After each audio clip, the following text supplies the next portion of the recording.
हिंदी में एक मुहावरा है, ऊँट किस करवट बैठेगा, और ये मुहावरा आजकल यूपी की राजनीति में सुहेलदेव भारतीय समाज पार्टी के अध्यक्ष ओम प्रकाश राजभर पर लागू होता है। मेरे साथ राजभर साहब हैं, जिन्होंने आज सुबह सुबह स्वतंत्र देव सिंह जी से मुलाकात की है। सर, बीजेपी के प्रदेश अध्यक्ष से आप मुलाकात कर रहे हैं, इसके राजनीतिक मायने क्या है?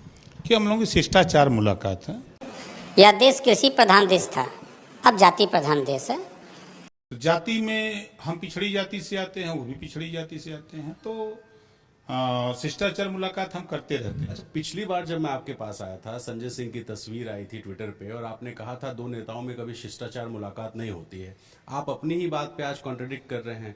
दो नेता मिलेंगे तो धान रोपने की बात नहीं करेंगे, पिछले इंटरव्यू में आपने कहा था, और आज आप कह रहे हैं शिष्टाचार। अभी मैं कह रहा हूँ, मैं शिष्टाचार मुलाकात से गया, अंदर हमारी उनकी बात राजनीति की हुई।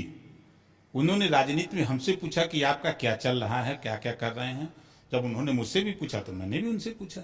वहां हम लोग धान की बात तो चर्चा करेंगे नहीं, खेती की बात तो चर्चा करेंगे। चुनाव आने वाला तो चुनाव पे भी बात की नहीं, चुनाव के संबंध में उन्होंने पूछा कि आगे क्या है।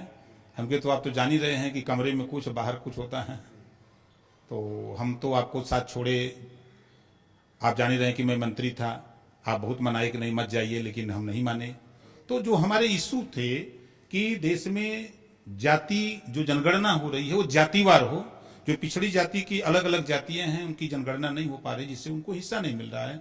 सामाजिक न्याय समिति जो आपने रिपोर्ट बनाई 2001 में, फिर उसके बाद आपने, जब मैं था, राघवेंद्र सिंह के नेतृत्व में कमेटी बनी, उसको लागू करने के लिए हमारा झगड़ा शुरू हुआ। तो 9 प्रदेशों में जब बांट के हो रहा है तभी नहीं। आप इसके लिए सुबह 7:30 बजे आप जाके किसी के घर पे बैठ के प्रदेश अध्यक्ष से मुलाकात तो नहीं करेंगे? नहीं, 1 घंटे हमारे उनकी मुलाकात हुई है। मैं तो कह तो रहा हूँ 1 घंटे बातचीत हुई। जब उन्होंने सवाल शुरू किया तो हमने सवाल शुरू किया कि हमारी तो साफ साफ लड़ाई है, जो वंचित समाज को। गठबंधन पे बात हुई, गठबंधन पे बात। अब भाई कौन नहीं चाहता कि ओम प्रकाश से गठबंधन हो जाए?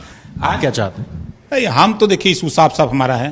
हम एक समान शिक्षा, अनिवार्य शिक्षा, घरेलू बिजली का बिल माफ करना, जो करने की स्थिति में, गरीबों का इलाज फ्री में, सामाजिक न्याय समिति की रिपोर्ट, महिलाओं को 33% आरक्षण, लोकसभा में तत्काल लागू। उसके बाद जो है हम प्रदेश में शराबबंदी को लेकर के, आप लोग देख रहे हैं, बराबर हम चिल्ला रहे हैं। साहब, मैं आपको 5-6 साल से जानता हूँ। आप राजनीति में आपको प्रेडिक्ट कर पाना बड़ा मुश्किल है, तो ऐसे में मैं साफ साफ पूछ रहा हूँ, बीजेपी से गठबंधन करेंगे क्या? हमारे 5 इशू हैं।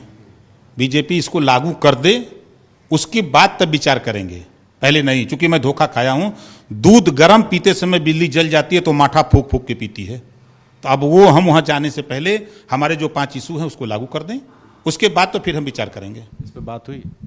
नहीं, इस पे कोई बात नहीं। अब बात तो यहां से थोड़ा होती है, बात तो ऊपर लोग करते हैं ना, यहाँ उस पर कोई चर्चा नहीं। दयाशंकर जी के घर पे आप मिले हैं, वो बलिया के रहने वाले हैं। आपकी कुल राजनीति जो है गाजीपुर बलिया के पास भटकती है, तो कहीं ना कहीं क्या दयाशंकर सिंह जी सेतु का काम कर? नहीं नहीं।